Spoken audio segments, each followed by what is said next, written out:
স্বামী থাকার পরেও আমি অন্য পুরুষের সাথে যেভাবে কাজ করি কারণ অন্য পুরুষ সাথে কাজ করার মজাই আলাদা। তো বন্ধুরা, যদি গল্পটি সম্পূর্ণ শোনেন আপনাদের মেশিন দিয়ে পানি চলে আসবে, আপনারা হাতের কাজ করতে বাধ্য হবেন। তাই হাতের কাজ করার আগে হাতের কাছে টিস্যু রাখবেন। আমি চুল খোলা রেখে বাস স্টপের দিকে হেঁটে চললাম।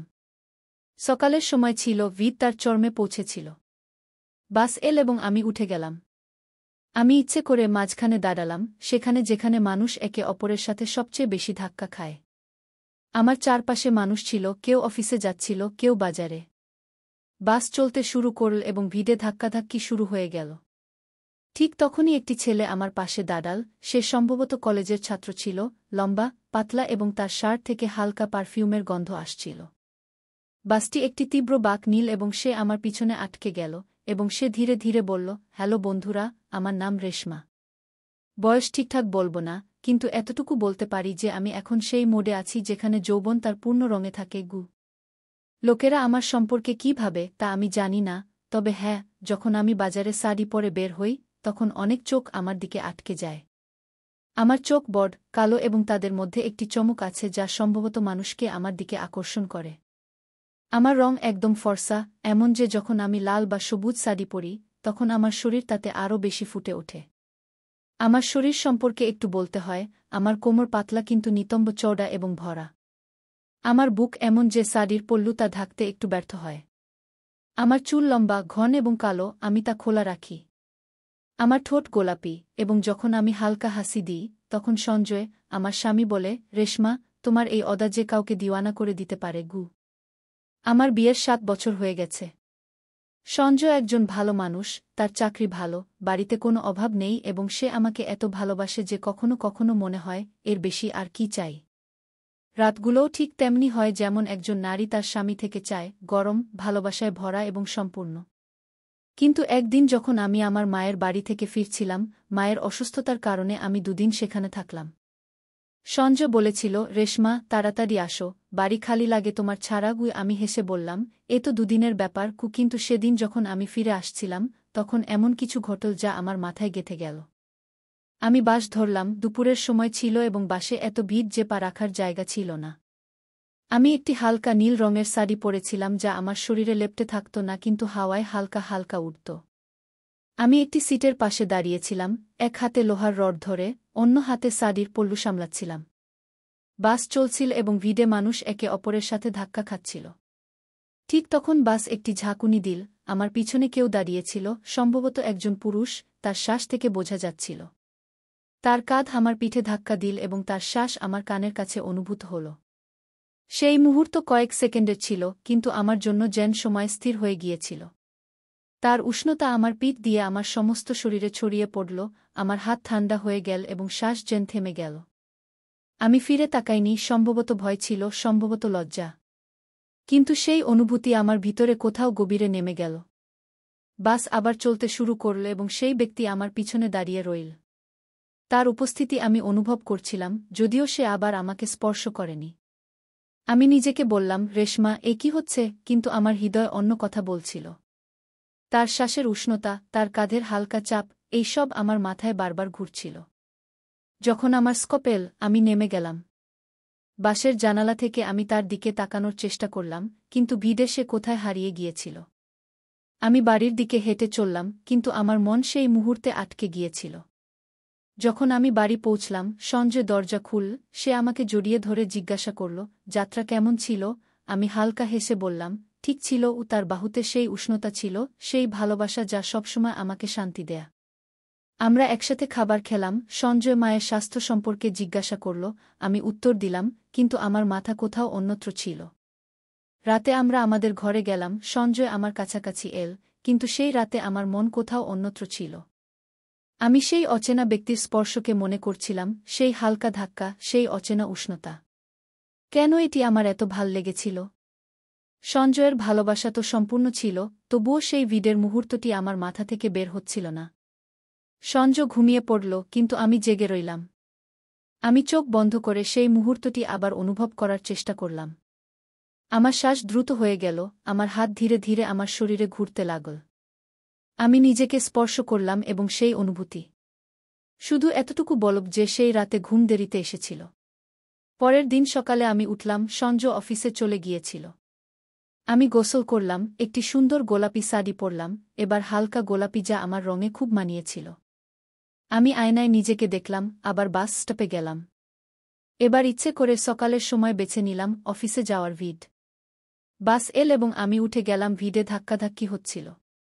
আমি ইচ্ছে করে মাঝখানে দাঁড়িয়ে গেলাম যেখানে মানুষ সবচেয়ে বেশি ধাক্কা খায়। তখনই একটি হাত আমার কোমরের কাছে স্পর্শ করল। সেটা সম্ভবত ভুলে হয়েছিল, হয়তো কেউ ব্যাগ সামলাচ্ছিল। কিন্তু আমার জন্য সেটা যেন বিদ্যুতের ঝটকা ছিল। আমার ঠোঁট শুকিয়ে গেল এবং শ্বাস দ্রুত হয়ে উঠল। আমি চোখ বন্ধ করে সেই মুহূর্তটা অনুভব করলাম। সেই হাত সরে গেল, কিন্তু তার স্পর্শ আমার শরীরে থেকে গেল। যখন আমি বাড়ি ফিরলাম, আমার হৃদয় দ্রুত স্পন্দিত হচ্ছিল। সঞ্জয়, আমার স্বামী, আমাকে সব দিক দিয়ে খুশি রাখত। তবুও জানি না কেন সেই অচেনা উত্তাপ আমাকে বারবার টানছিল। সেই দিনের পর আমি নিজেকে বোঝানোর অনেক চেষ্টা করলাম। আমি ভেবেছিলাম, রেশমা, এসব কি হচ্ছে? তোমার বাড়ি, তোমার স্বামী, সব কিছুই তো পেয়েছ। তাহলে এই অস্থিরতা কেন? কিন্তু আমার মন আমার কথা মানছিল না। সেই অনুভূতি, সেই হালকা চাপ, সেই অচেনা শ্বাস প্রতি রাতেই আমার মনে পড়ত। অবশেষে আমি সিদ্ধান্ত নিলাম, আমি সেই অনুভূতি আবার অনুভব করব। কয়েকদিন আমি নিজেকে বাড়ির কাজে ব্যস্ত রাখার চেষ্টা করলাম। সকালে উঠে সঞ্জয়ের জন্য নাস্তা বানাতাম, বাড়ি সামলাতাম। কিন্তু যখনই আমি একা থাকতাম, আমার মস্তিষ্ক সেই বাসের দিকে ছুটে যেত। একদিন আমি সাহস জোগাড় করলাম। আমি একটি হালকা শাড়ি পরলাম, এবার সাদা, যাতে সোনালি কিনারা ছিল। সেই শাড়ি আমার শরীরে এমনভাবে লাগছিল যে আমার কোমর এবং নিতম্বের গঠন হালকা করে ফুটে উঠছিল। আমি চুল খুলে রেখে বাস স্টপের দিকে হেঁটে গেলাম। সকালের সময় ছিল, ভিড় ছিল চরমে। বাস এল এবং আমি উঠে গেলাম। আমি ইচ্ছে করে মাঝখানে দাঁড়ালাম, যেখানে মানুষ একে অপরের সাথে সবচেয়ে বেশি ধাক্কা খায়। আমার চারপাশে মানুষ ছিল, কেউ অফিসে যাচ্ছিল, কেউ বাজারে। বাস চলতে শুরু করল এবং ভিড়ে ধাক্কাধাক্কি শুরু হল। তখনই একটি ছেলে আমার পাশে দাঁড়াল। সে সম্ভবত কলেজের ছাত্র ছিল, লম্বা, পাতলা এবং তার শার্ট থেকে হালকা পারফিউমের গন্ধ আসছিল। বাস একটি তীব্র বাঁক নিল এবং সে আমার পিছনে এসে ধাক্কা খেল। তার বুক আমার পিঠে স্পর্শ করল, তার শ্বাস আমার কানের কাছে ছিল এবং তার উত্তাপ আমার শরীরে প্রবেশ করল। আমার হাতে শিহরণ ছুটে গেল। আমি ফিরে তাকালাম না, কিন্তু আমার চোখ বন্ধ হয়ে গেল। সেই মুহূর্ত কয়েক সেকেন্ডের ছিল, কিন্তু আমার জন্য যেন এক অনন্তকাল। সে নিজেকে সামলে নিল এবং একটু পিছে সরে গেল, কিন্তু তার উপস্থিতি আমার কাছে থেকে গেল। আমি ভেবেছিলাম, এ কি জাদু! আমার ঠোঁট শুকিয়ে গিয়েছিল এবং আমার হৃদয় দ্রুত স্পন্দিত হচ্ছিল। বাস যখন থামল, আমি নেমে গেলাম। আমি সেই ছেলেটির দিকে তাকানোর চেষ্টা করলাম, কিন্তু সে ভিড়ে হারিয়ে গিয়েছিল। আমি বাড়ির দিকে হাঁটতে লাগলাম, কিন্তু আমার মন সেই মুহূর্তে আটকে গিয়েছিল। সেই দিন বাড়ি পৌঁছে আমি আয়নায় নিজেকে দেখলাম। আমার গাল লাল হয়ে উঠছিল এবং আমার চোখে একটি চমক ছিল যা আগে ছিল না। সঞ্জয় যখন অফিস থেকে ফিরল, সে আমাকে জড়িয়ে ধরল। সে বলল, রেশমা, আজ তুমি কিছুটা আলাদা লাগছ। ও আমি হেসে কথা এড়িয়ে গেলাম। রাতে আমরা আমাদের ঘরে গেলাম। সঞ্জয় আমার কাছাকাছি এল, তার উত্তাপ আমার জন্য সেই মুহূর্তটিকে সবসময় বিশেষ করে তুলত। তার ভালোবাসা, তার উত্তাপ। কিন্তু সেই রাতে আমার মন কোথাও অন্যত্র ছিল। আমি সেই ছেলেটির স্পর্শ মনে করছিলাম, তার পারফিউমের গন্ধ, তার হালকা চাপ। সঞ্জয় আমার কাছাকাছি ছিল, কিন্তু আমার মন সেই অচেনা ছেলেটির কাছে ছিল। সঞ্জয় ঘুমিয়ে পড়ল, কিন্তু আমি জেগে রইলাম। আমি বিছানে পাশ ফিরতে লাগলাম, আমার শ্বাস দ্রুত হচ্ছিল। আমি সেই মুহূর্তটিকে আবার অনুভব করার চেষ্টা করলাম, তার উত্তাপ, তার শ্বাস। শুধু এতটুকু বলবো, সেই রাতে ঘুম আমার থেকে দূরে ছিল। এরপর এটা আমার অভ্যাসে পরিণত হল। আমি প্রতিদিন বাসে যেতে শুরু করলাম, কখনো সকালে, কখনো সন্ধ্যায়। কিন্তু সবসময় ভিড়ের বাসে। আমার সেই অচেনা মানুষ, তাদের শ্বাস, তাদের কাঁধের চাপ, সবই ভালো লাগতে শুরু করল। আমি শাড়ি বেছে নেওয়ার দিকেও মনোযোগ দিতে শুরু করলাম, হালকা পাতলা শাড়ি যা আমার শরীরকে বাতাসের মতো স্পর্শ করত। আমি চেয়েছিলাম সেই স্পর্শ আরও গভীরভাবে অনুভব করতে। তারপর একদিন আমি ট্রেন ধরার সিদ্ধান্ত নিলাম। আমি ইচ্ছে করে জেনারেল কামরায় উঠলাম। সেখানে ভিড় ছিল, মানুষ একে অপরের সাথে লেপ্টে ছিল। আমি একটি হালকা হলুদ শাড়ি পরেছিলাম যা আমার রঙে খুব মানাচ্ছিল। আমার পাশে একটি মধ্যবয়সী মানুষ দাঁড়িয়েছিল, তার শার্ট পুরনো ছিল এবং তার শ্বাসে তামাকের হালকা গন্ধ ছিল।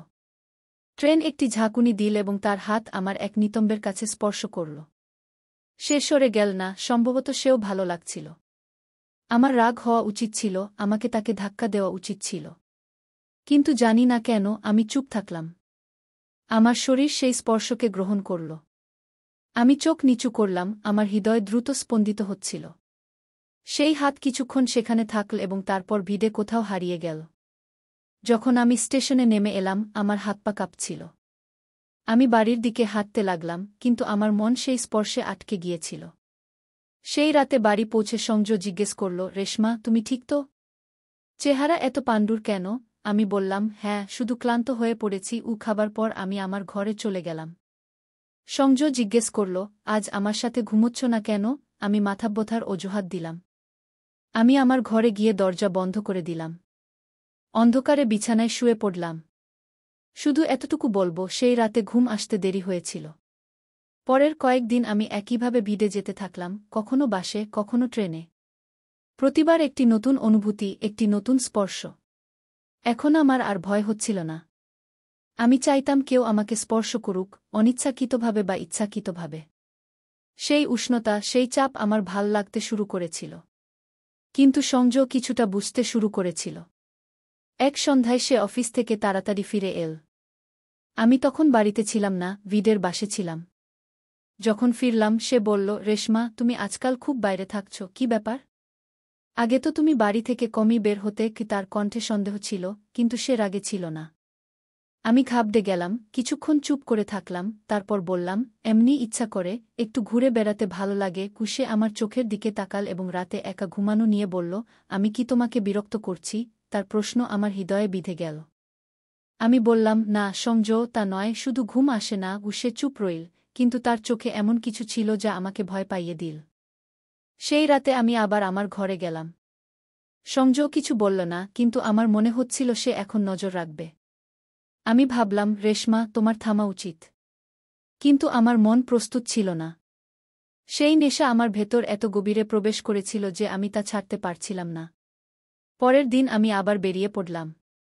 এবার আমি একটি লাল শাড়ি পরেছিলাম, পাতলা ও চকচকে। আমি বাসে উঠলাম, ভিড়ে একটি যুবক আমার পাশে দাঁড়িয়েছিল। তার শার্টের হাতা আমার হাতাকে স্পর্শ করছিল। বাস থামল এবং তার হাত আমার কোমরে হালকা করে লেগে গেল।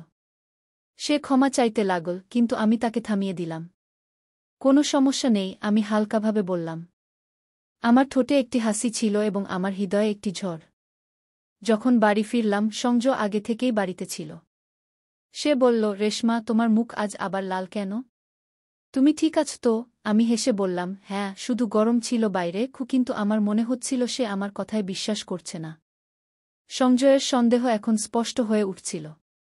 সে আমাকে প্রশ্ন করত, আমার চোখে উত্তর খুঁজত, কিন্তু আমি প্রতিবার অজুহাত দিয়ে কথা এড়িয়ে যেতাম। আমার মনে হচ্ছিল সে শীঘ্রই সত্যি জানতে পারবে। কিন্তু তার আগেই আরও কিছু ঘটল, এমন কিছু যা আমার জীবনকে চিরতরে বদলে দিল। একদিন আমি আবার বেরিয়ে পড়লাম।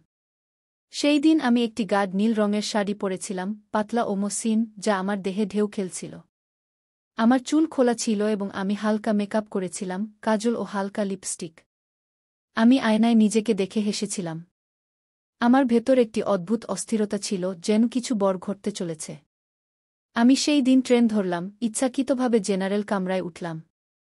ভিড় ছিল, লোকেরা একে অপরের সাথে লেপ্টে ছিল। আমি মাঝখানে দাঁড়িয়ে গেলাম। আমার চারপাশে লোক ছিল, কিছু শ্রমিক, কিছু অফিসযাত্রী। ট্রেন চলতে শুরু করল এবং ধাক্কাধাক্কি শুরু হল। তখনই আমার পাশে একটি লোক দাঁড়াল। সে সম্ভবত ৩-০-৩-২ বছরের ছিল, মজবুত গড়নের, সাদা শার্ট পরা। ট্রেন ঝাঁকি দিল এবং তার হাত আমার কাঁধে এসে লাগল। আমি তার দিকে তাকালাম, তার চোখে একটি চমক ছিল। সম্ভবত সে বুঝে গিয়েছিল যে আমি তাকে থামাব না। ট্রেন আবার থামল। সেই চাপ, সেই খালি উষ্ণতা আমার জন্য সেই মুহূর্তটি যেন জাদু ছিল। আমি চোখ বন্ধ করলাম এবং সেই অনুভূতিকে উপভোগ করলাম। কিন্তু সেই মুহূর্ত বেশি দিন স্থায়ী হল না। ট্রেন যখন পরের স্টেশনে থামল, কেউ আমার কাঁধে টোকা দিল। আমি চোখ খুললাম, আমার সামনে একটি সাদা ইউনিফর্ম পরা লোক দাঁড়িয়েছিল। সে বলল, ম্যাডাম, আমার সাথে নেমে আসুন। আমার হাত পা ঠান্ডা হয়ে গেল। আমি বুঝে গেলাম কিছু ভুল হয়ে গেছে। আমি ট্রেন থেকে নেমে গেলাম। সেই লোক আমাকে একটি কোণে নিয়ে গেল এবং তার ব্যাজ দেখাল। সে পুলিশ ছিল। সে বলল, ম্যাডাম, আপনি প্রতিদিন এখানে সেখানে বিডে কেন ঘুরছেন? আমাদের কিছু অভিযোগ এসেছে। লোকেরা বলছে আপনি ইচ্ছাকৃতভাবে এমন জায়গায় যাচ্ছেন। আমার হৃদয় দ্রুত স্পন্দিত হচ্ছিল। আমি বললাম, না, এমন কিছু নয়, আমি শুধু ভ্রমণ করছিলাম। কিন্তু আমার কণ্ঠ কাঁপছিল। সে আমার দিকে গভীরভাবে তাকাল এবং বলল, আপনার উপর নজর রাখা হচ্ছে। অনেক লোক আপনার আচরণে বিরক্ত। এসব কি হচ্ছে? আমি চুপ রইলাম, আমার কোনো উত্তর ছিল না। সে আমাকে থানায় যেতে বলল। পথে আমার মাথায় ঝড় বয়ে যাচ্ছিল। রেশমা, তুমি কোথায় চলে গেছ? একজন মহিলা পুলিশ অফিসার আমাকে জিজ্ঞাসাবাদ করল। আমি প্রথমে অজুহাত দিলাম, কিন্তু সে বুদ্ধিমতী ছিল। সে বলল, আমরা সব জানি। আপনার আচরণ ভুল, এটি অপরাধ। প্রকাশ্য স্থানে অশালীন আচরণ। কি আমার চোখে জল চলে এল। আমি বললাম, আমি কাউকে ক্ষতি করিনি। কিন্তু সে বলল, আপনার আচরণ অন্যদের বিরক্ত করে, এটি ভুল। তারপর পুলিশ সঞ্জয়কে ফোন করল। যখন সে থানায় এল, তার চোখে রাগ ও ব্যথা ছিল। সে আমাকে বলল, রেশমা, এসব কি? আমি তোমার কি কমতি রেখেছিলাম? আমি চুপ ছিলাম, আমার কাছে কোনো উত্তর ছিল না। সে বলল, তুমি আমাকে ঠকিয়েছ, আমি তোমার সঙ্গে থাকতে পারি না। সেই দিন সঞ্জয় আমাকে ছেড়ে চলে গেল। পুলিশ আমাকে কোর্টে হাজির করল। জজ আমার কথা শুনলেন, কিন্তু সব প্রমাণ আমার বিরুদ্ধে ছিল। আমাকে শাস্তি শোনানো হল 6 মাসের জেল। জেলে আমার জীবন বদলে গেল। সেখানে ছিল একাকিত্ব, ঠান্ডা দেয়াল এবং সেই নিস্তব্ধতা যা আমাকে প্রতিটি মুহূর্তে আমার ভুল মনে করিয়ে দিত। প্রথম রাতে আমি কেঁদেছিলাম, ভেবেছিলাম, রেশমা, তুমি কি করেছ? একটা নেশার পিছনে নিজের জীবন ধ্বংস করে দিয়েছ। জেলে আমাকে কঠোর পরিশ্রম করতে হতো। সারাদিন কাজ আর রাতে একা বিছানায় শুয়ে ভাবনা। আমি সঞ্জয়কে মনে করতাম, তার বাহুর উষ্ণতা, তার ভালোবাসা, সবকিছু যা আমার ছিল আর আমি হারিয়ে ফেলেছি। আমি সেই অচেনা স্পর্শগুলোকেও মনে করতাম, কিন্তু এখন সেগুলো আমার ভালো লাগত না। সেটা একটা ভুল ছিল, একটা নেশা যা আমাকে এখানে নিয়ে এসেছে। যখন আমার শাস্তি শেষ হল, আমি বেরিয়ে এলাম। আমার কাছে এখন কিছুই নেই, না ঘর, না সঞ্জয়, না সেই পুরনো রেশমা। আমি একা। আজ আমি এই গল্প বলছি যাতে তোমরা বুঝতে পার, প্রতিটি নেশা খারাপ নয়, কিন্তু যা তোমাকে তোমার সীমা ছাড়িয়ে নিয়ে যায়, তা বিপজ্জনক। আমি একটা অচেনা অনুভূতির পিছনে সবকিছু হারিয়েছি। এটা কোনো অপরাধ ছিল না যে আমি কাউকে আঘাত করেছি, কিন্তু এটা অপরাধ ছিল যে আমি নিজেকে, আমার সম্পর্কগুলো এবং আমার জীবন ধ্বংস করে দিয়েছি। তুমি যদি আমার জায়গায় হতে, কি করতে? হয়তো থেমে যেতে। আমি থামিনি, আর আজ তার ফল ভুগছি। আমার শিক্ষা এটাই, তোমার মনকে নিয়ন্ত্রণে রাখো। একটা ভুল পদক্ষেপ তোমাকে এমন জায়গায় নিয়ে যেতে পারে যেখান থেকে ফেরা কঠিন। আমি এখন একটা নতুন শুরু করতে চাই, কিন্তু এই দাগ আমার সঙ্গে সবসময় থাকবে। তো বন্ধুরা, এই গল্প থেকে আমরা এই শিক্ষা পাই, অপরাধ যত ছোটই হোক না কেন, তা অপরাধী থাকে এবং তার শাস্তিও মিলবেই। রেশমা ভেবেছিল সে কাউকে আঘাত করেনি, কিন্তু যা সে করছিল তা একটা অপরাধ ছিল।